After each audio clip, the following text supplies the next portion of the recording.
importante los factores de la coagulación, ¿no? Y los elementos formes, ¿no? Los glóbulos rojos, las plaquetas, ¿no? Glóbulos blancos y otras células presentes. Los trastornos que se producen en la manera de este capítulo es edema, derrames, congestión, shock, trastornos hemorrágicos de la coagulación, trombosis, embolia. Esto creo que ya lo hemos visto en la clase anterior. Entonces pasamos ya, adelante. Los trastornos hemorrágicos generalmente pues aquí no ha tenido una herida, o sea, es algo que es muy común, ¿no? Y puede ser visible, ¿no? Una herida a nivel de la piel o internamente en algún órgano que no es de acceso directo, ¿no? Y ahí ya nos está hablando de un problema en la coagulación o una normalidad a nivel de los vasos sanguíneos.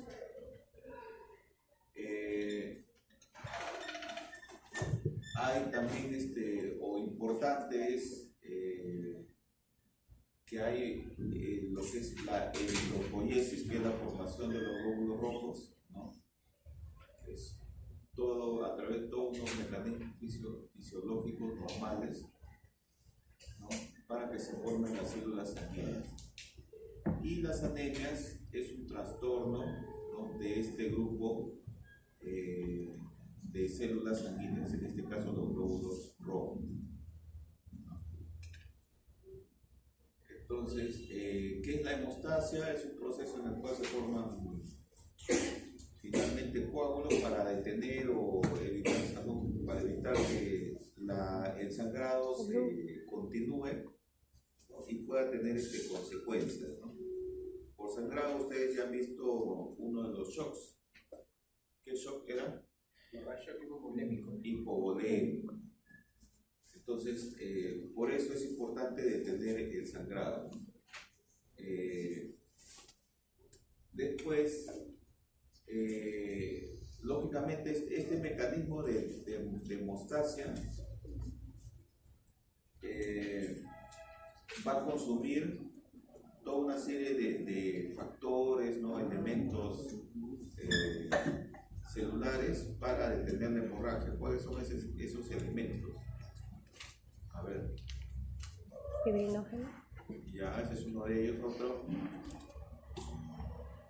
Y elementos formes, las plaquetas y los factores de la coagulación, ¿no?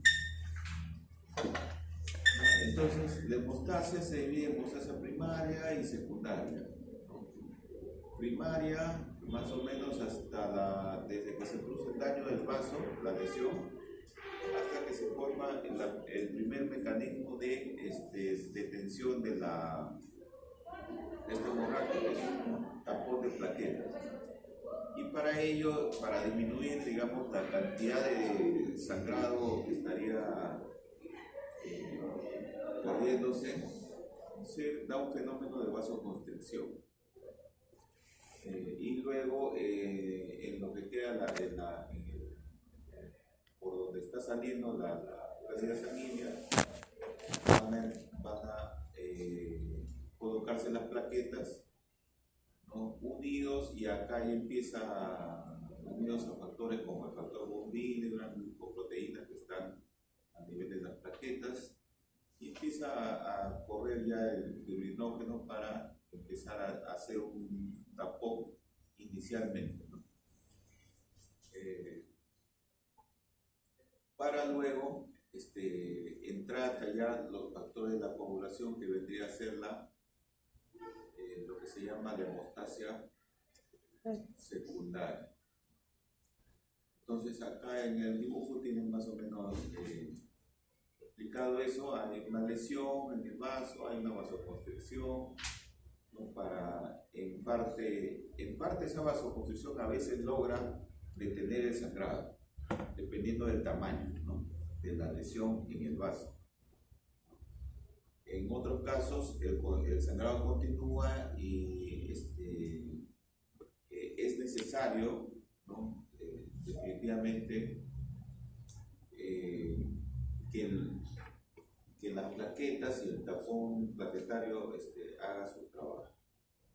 A través de estos mecanismos que se pone el colágeno en la lesión del vaso, y eso va a activar que venga el factor tisular, ¿no? El factor de von Willebrand, ¿no? Y las plaquetas para iniciar con fibrinógeno,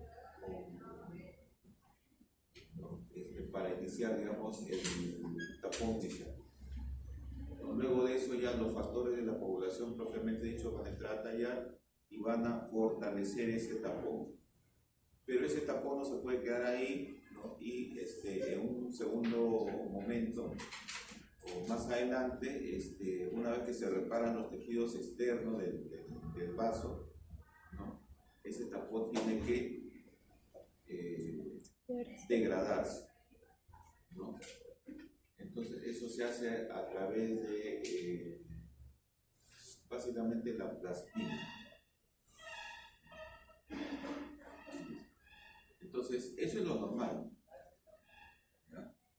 Pero ¿qué pasa con las personas que tienen hemorragias, ¿no? Y no se ha activado esa fisiología normal adecuada? Van a empezar a haber problemas. Esos problemas pueden ser por las plaquetas o por los factores de la población, ¿no? Lo que es la hemostasia primaria, básicamente las plaquetas, y la hemostasia secundaria, los factores de la población, ¿no? Cabe resaltar, este ejemplo le ponen acá de un niño, esa figura de que de una...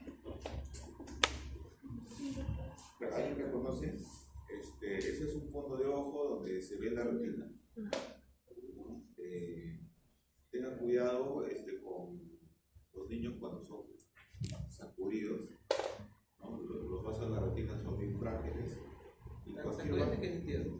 ¿Sacudidos en qué sentido? Los niños, los bebés. Hay algunos que los lanzan al aire, otros que los... ¿Eso no está bien? No, hay que tener cuidado. Por eso le llaman síndrome del bebé sacudido, ¿ya? Y que es un indicador de maltrato infantil. ¿Cómo? Ya, entonces, en lo que es cuando el problema está en las plaquetas o en la hemostasia primaria, estas plaquetas pueden estar disminuidas, ¿no? O funcionar inadecuadamente o se ha consumido mucho. ¿Qué se consume por las plaquetas? Sí. En el caso del CID, ambos. Todos se consumen. Ambos. ¿Ya? Sino que lo ponen acá el CID porque lógicamente es parte de, o sea, en realidad es ambos. Pero las plaquetas básicamente son inicialmente la hemostasia primaria se va a ver afectada. Un ejemplo es el CID, donde hay consumo de plaquetas y factor de la población. O puede haber un secuestro, ¿no? Y ese secuestro vamos a tener una esplenomegalia. Lo que sucede acá es que ya están poniendo entidades clínicas o signos y síntomas evidenciables, ¿no? Porque normalmente yo no voy a apreciar una disminución o consumo de plaquetas, ¿no? Salvo que haga un examen de laboratorio respectivo, ¿no? Recuento plaquetario. Lo que sí puedo ver, por ejemplo, las anemias. ¿Cómo vería las anemias? Por palidez, ¿no? sangrado mismo se puede evidenciar, ¿no? Entonces, el sangrado y la palidez se puede evidenciar. Y acá ya están poniendo algunas enfermedades o síndromes, el CID es un síndrome, la anemia plástica también, o sea, es un conjunto de signos, síntomas de una enfermedad, pero todavía falta delimitar bien el tipo de enfermedad. Entonces, en el ejemplo de este caso, de acá, ¿no? Para ir, para que realmente sigan pensando, paciente de 34 años que se presenta por emergencia con un hematoma gigante en región glútea derecha tras golpearse dicha zona con la puerta, ¿no? De su casa ha notado hace 2 meses la formación de moretones espontáneamente y no recuerda golpe alguno que lo justifique. ¿Sí? ¿No? Van pensando, ¿ya? ¿Púrpura? Van pensando. Entonces, el otro mecanismo por el cual se presentan estas hemorragias, ¿no? Hasta aquí, en el ejemplo, ya tenemos una hemorragia, ¿ya? En el problema planteado, ¿no? Hay una hemorragia, claro, interna, ¿no? No es externa, no es visible. Entonces, ya tenemos una hemorragia. Entonces, el segundo problema que puede darse en el caso de una hemorragia no traumática, en este caso el ejemplo sería por un trauma, pero los anteriores eventos que ha tenido este paciente serían no traumáticos, al menos no lo recuerda así. En este caso de las no traumáticas, en la hemostasia secundaria, puede deberse por un déficit, ¿no? De los factores de coagulación, porque estos son sintetizados a nivel del hígado y algunos dependen de vitamina K, ¿no? de vitamina K para su síntesis, o que el hígado en sí esté fallando, ¿no? Ahí en este caso habría una insuficiencia hepática, o a nivel genético que hace que estos factores de la coagulación no se sinteticen. El caso específico de estos ya son enfermedades bien delimitadas, que son la hemofilia A y la hemofilia B, por factores de la coagulación, números 8 y 12. 8 y 9, 8 y 9. ¿Ya? Entonces, esta deficiencia de la vitamina K, ¿no? Por eso que le ponen acá el recién nacido, ¿no? Se ha observado de que había niños que tenían problemas en la coagulación y como medida de prevención a todos los niños que nacen se le pone su ampollita de vitamina K. ¿Ya?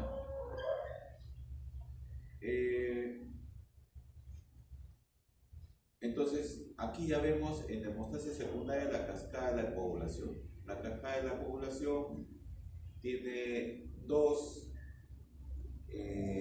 vías, una vía intrínseca y una vía extrínseca, ¿no?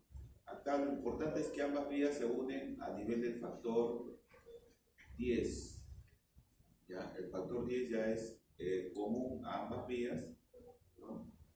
Y el sistema extrínseco, como su mismo nombre lo dice, ¿no? Requiere la presencia del factor tisular que lo active, ¿no?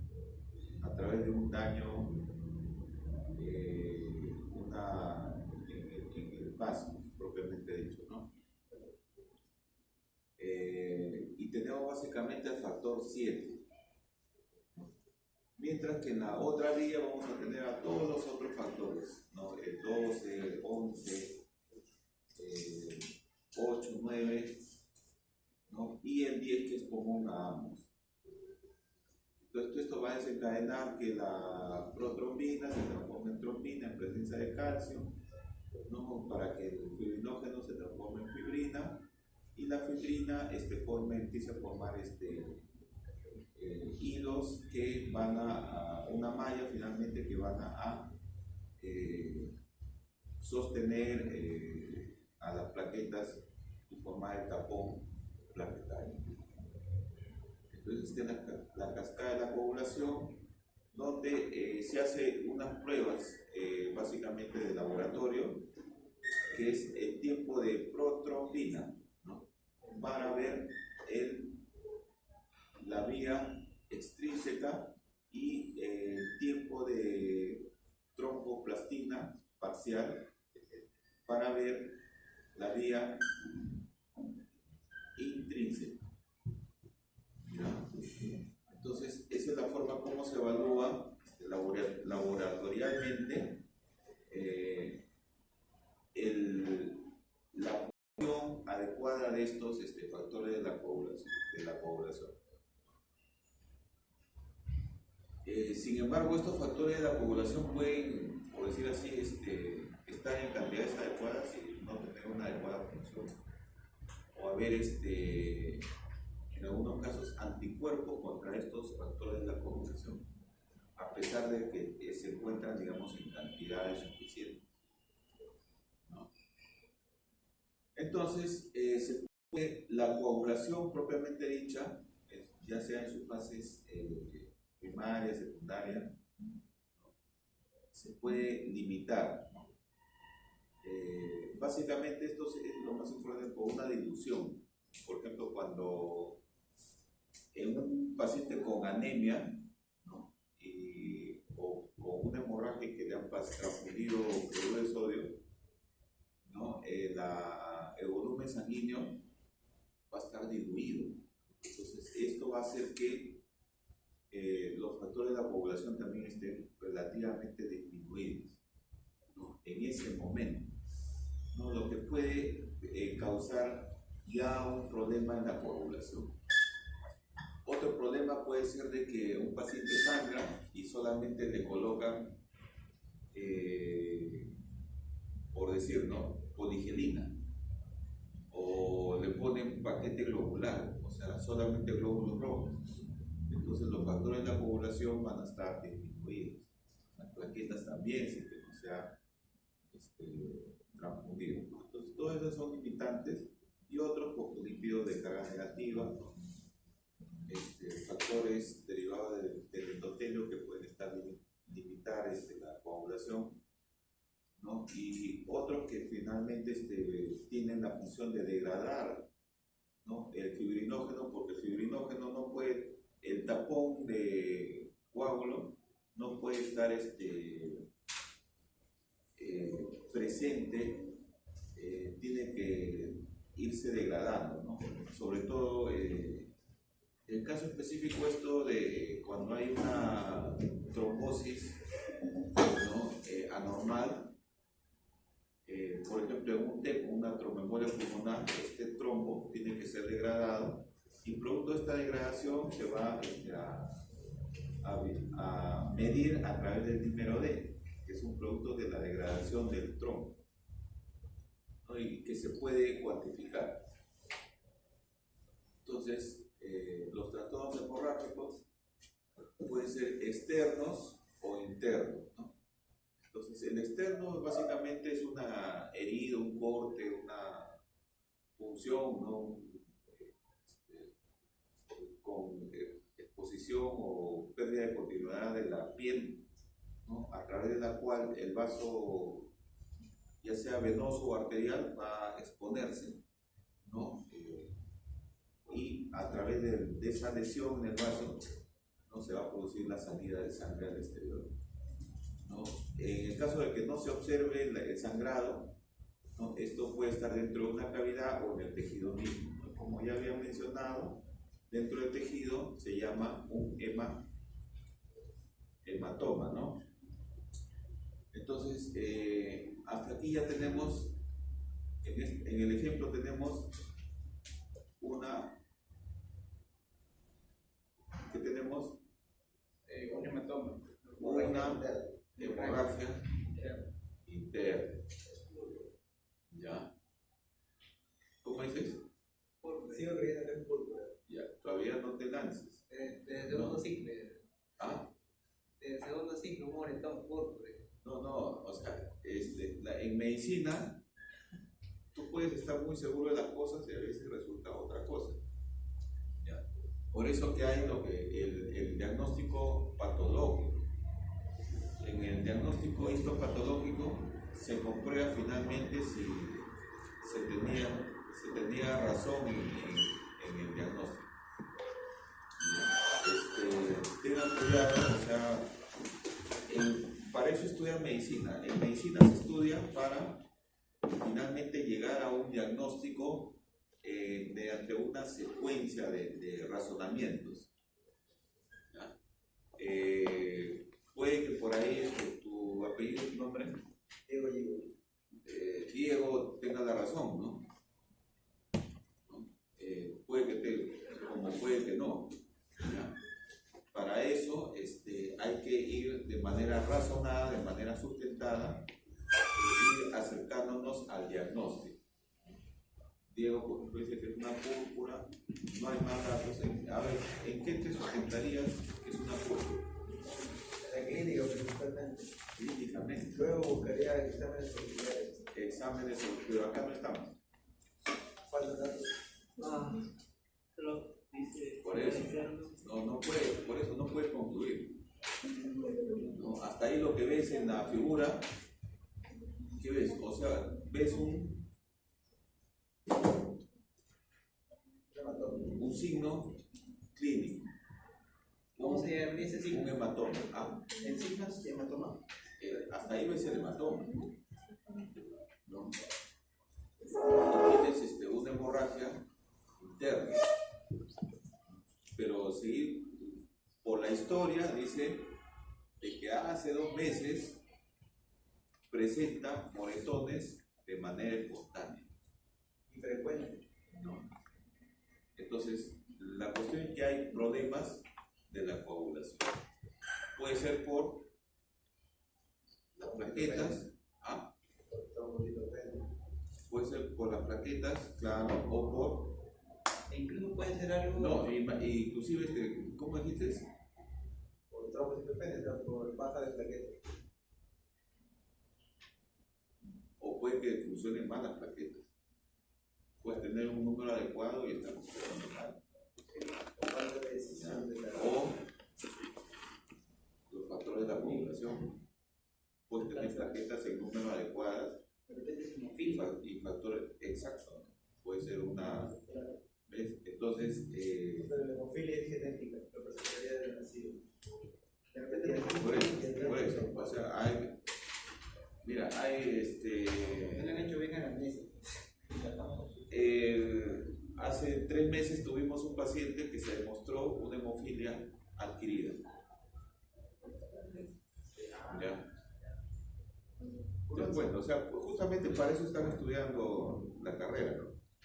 ¿Ya? Porque no todo es, o sea, para eso hay un método para llegar a un diagnóstico. Había falta de mejorar. ¿Ah? Había falta de mejorar. Sí, faltan muchas cosas, por eso no podemos tampoco dar un diagnóstico definitivo. ¿Ya?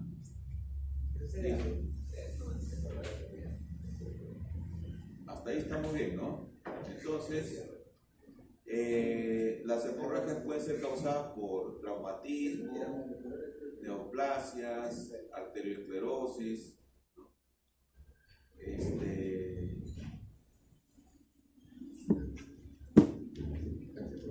entonces acá ya vemos por 2 tipos de fenómenos. Una trombocitopenia que puede ser por ejemplo, en dengue, ¿qué es lo que se ve? Una hipercoagulación.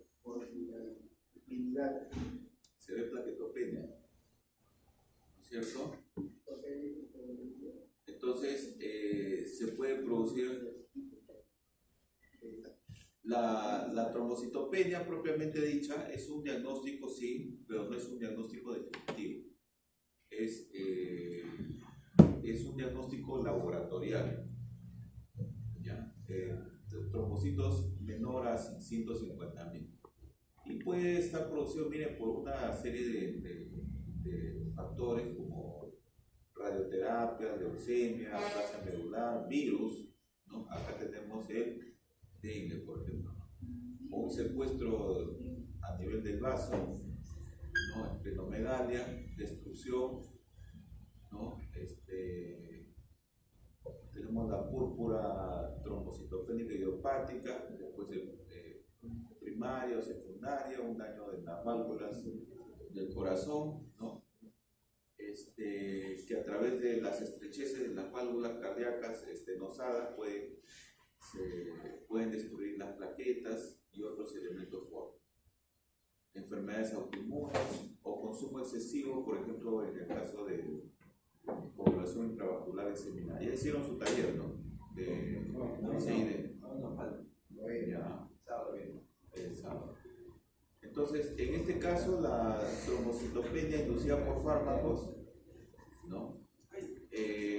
Generalmente por una exposición a unos fármacos que vamos a ver, ¿no? Y durante un periodo de tiempo, y que estos van a inducir que las plaquetas se destruyan, ¿no? Y una vez retirado este fármaco, las plaquetas, por la nueva producción de estas y repuestas, ¿no? Van a reponerse en número. Uno es los fármacos más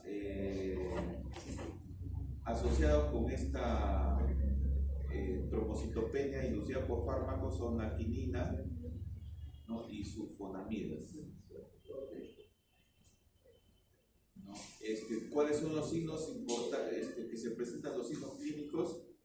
Va a haber dos tipos, ¿no? Dependiendo del tamaño de estas lesiones, ¿no? Entonces, si estas lesiones son de 1 a 2 milímetros, se llaman petequias, o sea, son puntiformes, ¿no? Petequias.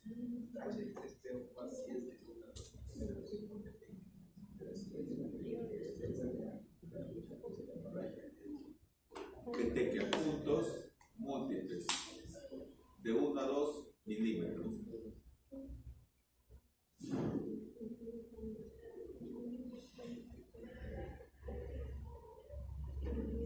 Miren, inclusive acá hacen una puntos más hay petequias y púrpuras, ¿ya? Entonces,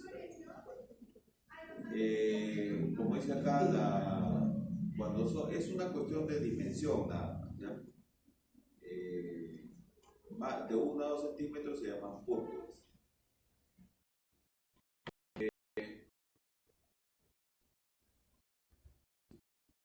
Para, digamos, observar ilustrativamente, ¿no?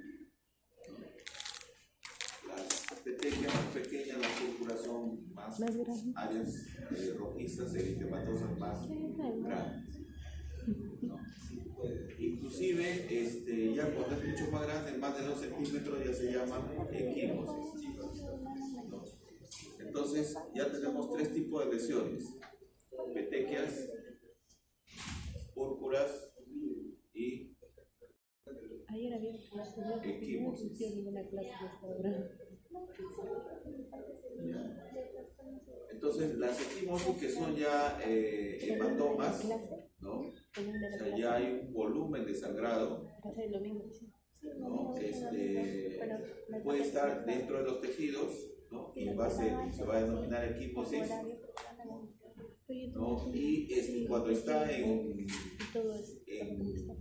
cavidades, en el tórax, hemotórax, en el peritoneo, hemoperitoneo, o en el pericardio, ¿no? Hemopericardio, ¿no? Entonces, en el ejemplo anterior teníamos que era una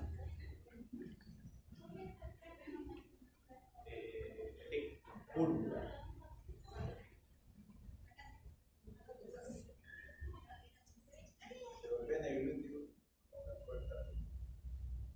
¿Qué es eso? ¿Es una petequia? No.